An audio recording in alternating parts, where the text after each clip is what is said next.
자, 하고 여러분, 모세오와 율법에 관한 누가의 두 번째 강의 한번 시작해 보도록 하겠습니다. 자, 율법 안에는 윤리적인 법령이 존재를 합니다. 그죠? 살인하지 말라, 도적질하지 말라. 반면에 예식적인 명령도 그 안에 포함이 되어 있습니다. 할례, 그다음에 정결법 이런 내용들이죠. 누가는 분명히 율법의 계명적 측면보다도 영적인 측면을 더 강조합니다. 영적인 측면 같은 경우는 예수에 대한 예언, 그다음에 몽학성생에 대한 기능, 이런 기독론적인 예언 이런 내용이고요. 조금 이따가 더 자세한 내용을 살펴볼 텐데요. 그러나 누가는 율법의 예식적인 측면을 무시하지는 않습니다. 자, 수태고지 그리고 예수님의 여러 가르침에 보게 되면 율법에 대한 문자적 순종을 요청하는 경우가 여러 번 있습니다. 그리고 마리아 같은 경우는 정결법을 존중을 하지요. 첫 아들, 그죠? 첫째는 하나님의 것이에요. 유월절 그 사건 때문에. 따라서 첫째가 낳게 되면 예루살렘 성전으로 가서 정결법을 따라서 산비둘기 한 쌍 혹은 어린 집비둘기 둘을 희생제물로 드려야 됩니다. 그래야 첫째 아들을 집으로 다시 데리고 올 수가 있고요. 아니면은 이제 성전에다가 사무엘처럼 내버려 두어서 성전에서 하나님을 섬기도록 사무엘처럼 내버려 둘 수가 있습니다. 그런데 예수님 같은 경우는 마리아가 정결법을 존중해서 희생제물을 드리게 됩니다. 누가복음 2장이죠. 이때 이제 시몬과 안나와의 만남이 그 안에서 진행이 되고 예수님에 대한 예언이 드려졌던 것 여러분 기억하실 겁니다. 예수님도 예식적인 의무에 대한 정확한 순종을 요구합니다. 민트와 허브 이런 것들에 대한 11조, 그다음 하나님에 대한 사랑과 심판에 대한 존경 이런 것들을 요청을 하십니다. 예식적인 측면을 무시하지는 않습니다. 그러나 여러분들이 쉽게 이해할 수 있겠지만 이 예식적인 측면이 율법의 예식적인 측면이 누가와 초대교회에게 그다지 크게 강조되지는 않았을 것이다 라고 여러분들이 쉽게 추정을 할 수가 있습니다. 그러나 누가는 예수님과 바울처럼 율법의 영적인 측면과 영적인 완성을 더 추구를 합니다. 예를 들어서 사랑에 대한 이중적인 계명처럼 하나님을 사랑하고 이웃을 사랑하라는 것처럼 누가는 율법의 영적 윤리적 측면을 강조하면서요. 예식적인 측면을 시시콜콜 하나하나 다 지키는 것에 대해서 큰 관심을 기울이지는 않습니다. 자, 예식적인 측면은 그리고요. 예수님의 첫 번째 청중들과 유대인 크리스찬들, 첫 번째 청중들은 유대인이잖아요.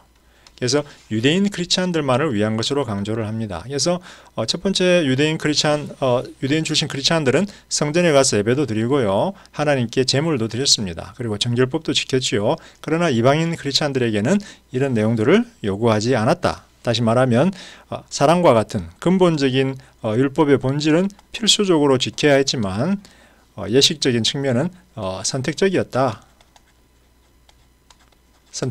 해도 되고 안 해도 되는 거였다. 베드로는 자식을 낳으면 할례를 주겠지만 이방인 자녀들은 할례를 두어줘도 되고 안 해도 되고 정결법 지켜도 되고 안 지켜도 되고 선택이었다. 자, 율법에는 교회론적인 기능이 담겨 있습니다. 아까는 예언과 기독론적 예언이 있다라고 했는데요. 율법 안에는 교회론적 기능도 담겨져 있습니다. 율법은 계명적 측면의 강조성에도 불구하고 특히 유대인들이 강조했죠. 율법을 통해서 정체성을 확립하는 사람들과 분리될 수 없습니다. 그래서 율법을 통해서 특히 할례를 통해서 할례를 포함한 율법을 통해서 하나님의 백성으로서의 정체성을 유대인들이 확립을 했습니다. 사람들은 율법과의 연계성을 통하여 자신들이 이스라엘에 속해 있음을, 즉 하나님의 백성 구성원임을 확고히 했습니다. 할례의 가장 중요한 의미가 그거였죠. 그러나 누가는 바울과 헬라파 유대인들을 따르면서 헬라파 유대인들은 디아스포라 땅에서 팔레스타인이 아니라 디아스포라 땅에서 태어난 유대인들을 의미합니다. 이 사람들은 헬라 말을 하고요.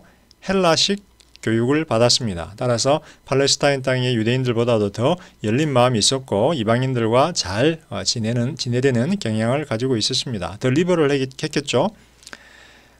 그래서 누가는 바울과 헬라파 유대인들을 따르면서 하나님의 백성됨을 유대인들과 다르게 해석을 합니다. 좀 더 열린 마음으로 해석을 할 것입니다. 누가에게 하나님의 백성됨은 더 이상 인종적 기원, 유대인이어야 된다 혹은 혈통, 아브라함의 육체적 자손이어야 된다가 아니라 예수에 대한 믿음입니다. 그죠? 예수에 대한 믿음. 이게 지금 굉장히 바울적이죠. 예수에 대한 믿음이 하나님의 백성됨을 결정하는 궁극적 요소이기 때문에 누가는 율법의 인종적 공동체적 차원을 새롭게 수정을 해야 합니다. 즉 율법이 가지고 있던 인종적 공동체적 어떤 그런 정체성의 근거로서의 어떤 그런 기능을 근거적 기능을 새롭게 수정하고 재해석하게 됩니다. 이거는 바울이 많이 했던 거지요. 자, 율법과 연관된 주요 문제들이 존재하게 되는데요. 자, 요 앞에 방금 요 부분에 대해서는 조금 더 뒤에서 자세히 살펴보도록 하겠습니다. 그러나 먼저 율법과 연관된 주요 문제들이 존재하는데요. 네 가지를 제가 지금 여러분들에게 제시를 했습니다. 첫 번째, 모세의 율법과 예수의 계명들, 그리고 사도들의 규례들 간의 정확한 관계는 무엇이냐라는 거죠. 사도들의 규례는 예수의 계명을 적용하고 해석하고 발전한 것인데요. 요 둘과 모세 율법 간의 관계는 무엇이냐라는 거예요. 이미 여러분들은 어느 정도 답을 가지고 있을 것입니다. 구원이 제공되고 수용되는 것이라면, 구원이 하나님에 의해서 제공되고 수용되는 것이라면 율법과 예수가 요청하는 인간의 행위들, 수고들의 기능은 뭐냐라는 거예요. 구원이 하나님이 제공되고 수용되는 거라면 인간은 왜 행위들을 통해서 수고해야 하냐라는 거예요. 그리고 구원은 하나님과 메시아의 구원사적 성취잖아요. 하나님이 계획하시고 메시아가 성취하시는 것인데 이 하나님과 메시아의 구원사적 성취와 인간의 행위, 믿음을 포함한 여러 윤리적인 행위들의 기능은 무엇이냐라는 겁니다. 그리고 성도들의 윤리적인 행위, 윤리적인 삶과 그들의 믿음과 회개와의 관계는 무엇이냐라는 거예요. 자, 믿고 회개했어요. 처음 시작이죠. 그 다음에 벌어지는 윤리적인 행위와 삶 간의 관계는 뭐냐라는 거죠. 그죠? 이 둘을 우리는 흔히 좀 별개의 것으로 간주를 하는데 사실은 믿음과 회개는 윤리적인 삶으로 선한 삶으로 열매 맺어야 된다. 열매 맺어야 된다. 그죠? 성령의 열매죠. 바울의 경우처럼 누가도 율법에 대한 비판을 합니다. 그렇지만 예수 안에서 모세의 율법 체계를 뛰어넘으려는 시도도 하죠. 그죠? 율법을 수용도 하고요. 율법을 비판도 합니다. 그러나 궁극적으로는 율법 체계를 뛰어넘으려고 합니다. 율법 체계를 뛰어넘어서 이제 사도들의 규례들, 교회의 규례 체계로 재구성하게 됩니다. 그래서 현대교회에서는, 초대교회와 현대교회에서는 더 이상 율법이 성도들의 삶을 규정하는 핵심적인 근거가 아니라 이제 교회의 규례, 그 중에서도 예수님의 가르침이 제일 중요한 우리들의 행동 근거가 됩니다. 거기에 덧붙여서 이제 성령님의 감동과 인도, 그죠? 생명의 성령의 법이기 때문에. 자, 이제 율법과 연관된 누가의 주요 본문들에 대해서 한번 살펴보도록 하겠습니다. 누가가 어떻게 율법을 해석하고 이해하는지 좀 더 구체적으로 보도록 하겠습니다. 첫 번째, 누가는 율법에 대한 순종을 요구합니다. 누가복음의 여러 본문들에서 율법에 대한 순종은 합당한 것으로 주장됩니다. 예수님은 모세를 의와 정의를 보호한 자, 지킨 자로 청중들에게 제시하죠. 예수님은 모세를 비판한 적이 없습니다. 복음서와 사도행전에서 율법의 윤리적인 측면, 예식적 계명들의 가치가 존중되었습니다. 예수님 자신도 정결법을 친히 경험을 했고요. 스가랴와 엘리사벳은 의로운 자들이라고 불리는데요. 그 이유는 주의 규례와 명령을 따라 흠없는 삶을 살았기 때문입니다. 예수님의 규례와 명령이 아니라 하나님의 율법에 담겨있는 규례와 명령을 따라 흠없는 삶을 살았기 때문에 그들은 의로운 자라고 불리게 되죠. 그리고 예수님은 레위기의 규례를 존중하지요. 그래서 운동병자들에게 제사장에게 가서 그들의 몸을 보이라고 명령을 합니다. 규례적인 측면 존중했습니다. 그리고 이제 한 서기관 청년이 와서 영생에 관해서 질문할 때 예수님은 율법에 뭐라고 기록됐냐라고 하니까 서기관이 이야기하죠. 그래서 예수님이 이야기합니다. 율법에 기록된 것을 행하고 그대로 살아. 그죠? 순종을 요청합니다. 그리고 재밌는 것은 사도행전 16장에서 바울은 디모데의 할례를 허락합니다. 왜냐하면 그의 어머니는 유대인 출신이었기 때문에 성교에 걸림돌이 되지 않도록, 유대인들에게 책잡히지 않도록 디모데의 할례를 허락을 했습니다. 자, 그러나 이제 율법의 한계를 뛰어넘으려고 하는 시도가 드러나는데요. 죄 용서와 믿음이 있어야 구원으로 간다는 겁니다. 그래서 궁극적으로 구원을 주는 것은 율법이 아니라 죄 용서와 믿음을 통해서 구원으로 나아간다라고 하는 이런 새로운 이해가 이제 초대교회에 대해서 강조되고 누가는 그 이해를 분명하게 보여줍니다. 구원에 이르는 길에 대한 또 다른 기준이 등장하기 시작을 하는데요. 요거는 그 초대교회의 예식이라고 제가 이야기를 했습니다. 그래서 누가복음에서 네 군데 보게 되면 예수님이 이렇게 이야기하죠. 너의 믿음이 너를 구원했다라는 거예요. 똑같은 표현이 반복되고 있습니다. 똑같은 표현이 세리들, 가버나움의 백부장, 탕자, 삭개오가 이런 고백을 듣고요. 사도행전으로 가게 되면 고넬료도 동일한 고백을 듣죠. 너의 믿음이 너를 구원했다. 그 다음에 믿음으로 의로워졌다라고 하는 어떤 그 사실 이면에는 죄 용서가 포함이 되어 있습니다. 뭘 믿었어? 내 죄가 용서받은 걸 믿었다라는 거예요. 자, 비시디아 안디옥에서 바울이 이렇게 설교합니다. 그러므로 형제들아 너희가 알 것은 이 사람을 힘입어 예수님이죠. 죄사함을 너희에게 전하는 이것이며 모세의 율법으로 너희가 의롭다 하심을 얻지 못했다. 근데 이 사람을 힘입어 예수님을 힘입어 믿는 자마다 의롭다 하심을 얻는다라는 거예요. 의롭다 하심을 얻는다. 의롭다 하심의 근거는 뭐예요? 죄사함이죠. 그죠? 의로워지기 위해서는 너희들의 죄가 사해져야 의로워지는 겁니다. 그래서 예수님이 이 죄사함을 가능하게 했기 때문에 이제 믿는 자는 의롭다라고 칭함을 받는다라는 거예요. 그래서 믿음, 의, 그리고 죄사함이 함께 가고 있다. 그죠? 율법이 등장 안 하죠. 모세의 율법으로는 의롭다 하심을 얻지 못한다라는 거예요. 아무도 율법을 다 지킬 수 없기 때문에. 자, 이제 구원에 이르는 새로운 길이 제시가 되었어요. 이신칭이, 그죠? 예수를 믿음으로 이제 의롭다함을 칭함을 받고 구원을 얻어요. 따라서 예수님의 이름으로 선포되는 복음에 대한 반응이 굉장히 중요해집니다. 다시 말하면 율법에 대한 순종보다도, 그죠? 율법에 대한 순종보다도 예수님 이름으로 선포되는 복음에 대한 반응이 더 중요하게 되는 겁니다. 누가는 자신의 복음서에서 예수님과 그의 메시지에 담긴 새로움과 혁신에 대해서 언급하기 시작합니다. 여러분들이 아시겠지만 예수님의 율법 해석은 굉장히 파격적이에요. 안식일의 주인은 누구다? 인자다. 안식일은 누구를 위해서 있다? 사람을 위해서 있다. 그리고 사도행전에서는 하나님의 말씀의 인간적 계시를 의미하는 사도들의 선포 사역, 즉 하나님의 말씀이 복음서에서는 예수를 통해서 전포됐지만 사도행전에서는 사도들의 선포 사역을 통해서 전개가 됩니다. 그래서 어떤 의미에서는 사도들이 바로 성육신한 말씀을 대표하고 있다. 근데 사도들이 구원을 이야기하면서 모든 사람들의 구원을 이야기해요. 그죠? 유대인뿐만 아니라 이방인. 이제 구원은 율법을 통해서 오는 것이 아니라 선포되는 예수 복음을 통해서 오고요. 따라서 예수 복음을 수용의 반응, 즉 믿음으로 수용함으로 긍정적인 반응, 믿음의 긍정적인 반응을 통해서 복음을 통해서 전해지는 구원을 수용하고 받아들이게 됩니다. 따라서 이제는 더 이상 율법을 대표하는 모세의 이름 혹은 언약을 대표하는 아브라함의 이름을 통해서 구원을 경험하지 않습니다. 모세의 할례를 통해서 하나님의 백성이 되고 아브라함의 자손이라는 사실이 이스라엘의 이름을 유대인들에게 증거했지만 이제는 예수 그리스도의 이름을 통해서 하나님의 구원의 문이 열립니다. 내가 아브라함의 자녀야? 의미가 없어요.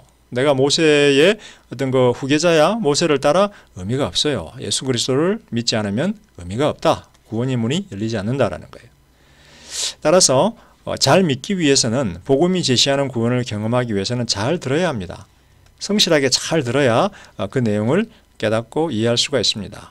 선포되는 말씀에 주의를 기울이고 그 말씀의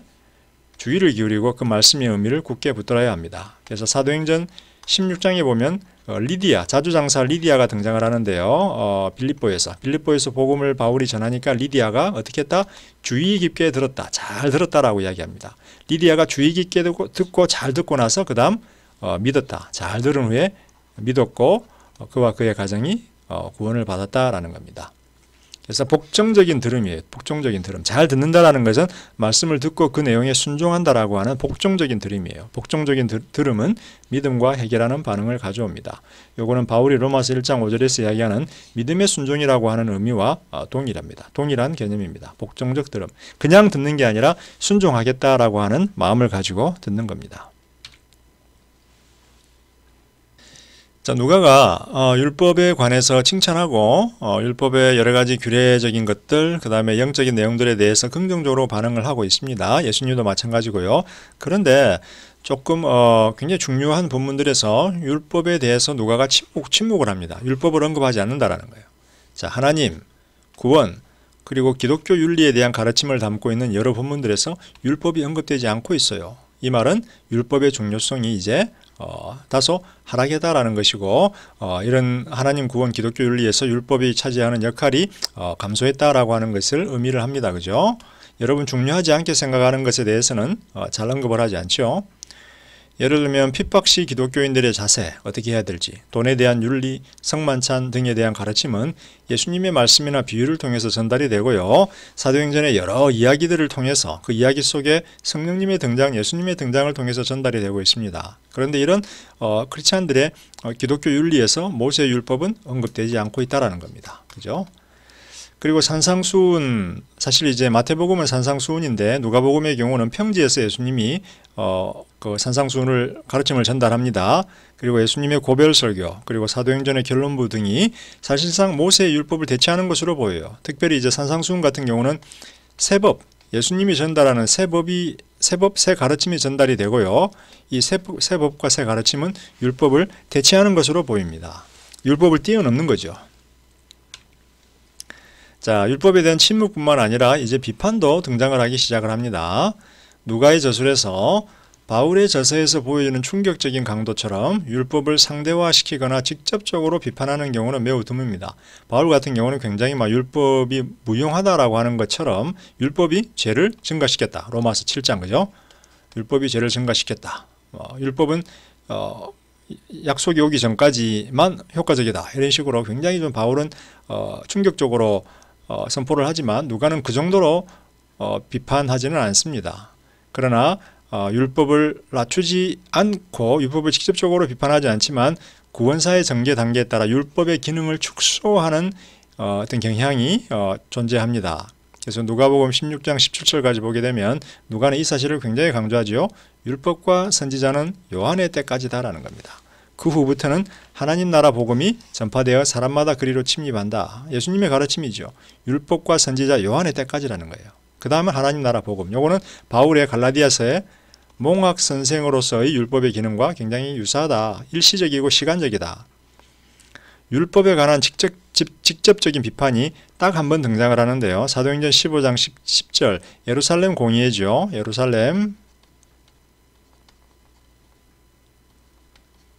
공회에서 할례와 연관되어 등장합니다. 자, 야고보가 이렇게 이야기하죠. 지금 너희가 어찌하여 하나님을 시험하여 우리 조상과 우리도 능히 매지 못하던 멍에를 제자들의 목에 두려느냐라는 거예요. 자, 할례를 포함한 율법, 우리도 능히 매지 못하고 우리 조상도 능히 매지 못하는데 이 멍에를 왜 제자들의 목에, 안디옥 교회 이방인 제자들의 목에 두려고 하느냐라는 거예요. 그래서 율법에 대한 직접적인 비판이 예루살렘 공회에서 야고보에 의해서 언급되고 있다. 물론 율법을 향한 변론도 등장합니다. 율법은 원래 생명을 주도록 계획된 하나님의 선물이에요. 근데 문제는 뭐예요? 율법을 오해하고 제대로 순종하지 못하는 인간들이 문제다. 사도행전 7장에서 스데반의 설교죠. 율법을 통해서 생명을 얻도록 의도되면 뭐합니까? 인간이 율법을 지킬 수가 없는데. 그래서 어떻게 보면 율법에 대한 비판은 율법 그 자체에 대한 비판이라기보다도 율법을 지킬 수 없는 인간들의 할례받지 못한 마음에 대한 비판으로 볼 수도 있습니다. 자, 이제 마지막으로 누가복음과 사도행전에 드러난 율법 이해를 살펴봄으로써 누가의 율법 이해에 대한 우리들의 어떤 그런 연구를 마무리하려고 합니다. 자, 앞에서도 언급했지만 율법에 대한 침묵, 그죠? 중요성을 약간 축소시키고 있다는 거죠. 사도행전의 경우입니다. 사도들의 선포와 증거를 통한 하나님의 말씀이 확장이 됩니다. 그리고 기독교 공동체들이 탄생을 하고요.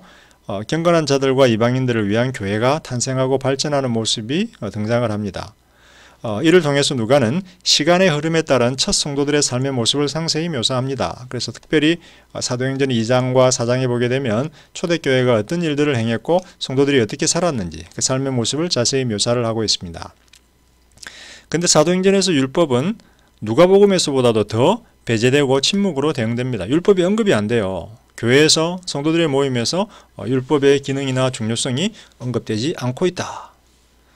혹시나 교회와 성도들의 삶에 대한 규례가 필요하다면 이제는 더 이상 율법이 아니라 성령의 감동과 인도 아래 놓인 교회와 사도들을 통해서 규례들이 새롭게 형성이 됩니다. 그래서 예수님의 가르침이 있었고요. 이 가르침이 발전하면서 거기에 성령의 감동과 교회의 이해, 성령의 감동과 사도들의 이해를 통해서 이 가르침이 점차 확대되어 가면서 발전하게 됩니다. 그래서 이것들이 모여서 이제 교회의 규례로 확장하게 된다. 그래서 사도행전 2장 42절에서 보면 재미있는 단어가 등장하죠. 초대교회 성도들이 사도들의 가르침을 즐겁게 들었다. 사도들의 가르침은 뭐 자기들의 개통 철학이 아니죠. 사도들의 가르침은 예수님의 가르침을 반복하는 것이고 예수님의 가르침에 대한 성령의 감동을 추가로 가르치는 것입니다. 그래서 사도들의 가르침 안에는 예수의 가르침과 성령을 통한 영감, 그리고 사도들이 느끼는 어떤 그런 예수님의 가르침에 담긴 여러 가지 의미들이 복합적으로 포함되어 있다는 거예요. 이제 이 사도들의 가르침, 예수의 가르침, 성령의 가르침, 사도들의 묵상을 포함하는 사도들의 가르침이 이제 교회와 성도들의 삶에 대한 규례로, 새로운 규례로 기능하게 된다. 다시 말하면 예수와 사도들의 가르침이 율법을 극복하고 초월하게 된다라는 겁니다. 자, 누가복음의 경우는 어떨까요? 복음서에서 누가는 기독교의 미래와 믿음의 불변성 그리고 중요성에 대해서 강조하고 있습니다. 그죠? 믿음이 새로운 구원에 대한 대안으로 등장한다라고 제가 앞에서 언급을 했는데, 자, 누가복음 18장 8절에서 예수님이 이렇게 이야기해요. 내가 너희에게 이르노니 속히 그 원한을 풀어 주시리라. 그러나 인자가 올 때에, 종말의 때에 세상에서 믿음을 보겠느냐. 너희가 믿음을 잘 유지하고 있어야 된다라는 거예요. 여기서 예수님이 인자가 올 때에 너희가 세상에서 율법에 대한 순종을 보겠느냐, 이렇게 말씀 안 하시죠. 그죠? 율법에 대한 순종이 아니라 믿음을 보겠다라고 그렇게 말씀하고 계십니다. 자, 질문입니다. 성도들이 어떻게 종말의 구원자요 심판관인 인자이신 예수와 연결될 수 있을까요? 인자는 사람의 모양을 한 아들, 즉 다니엘서 7장 13, 14절에서 등장하는 종말론적 심판관이라고 제가 이야기했습니다. 단순히 사람의 아들, 즉 인간으로 해석을 하면 안 된다라고 했습니다.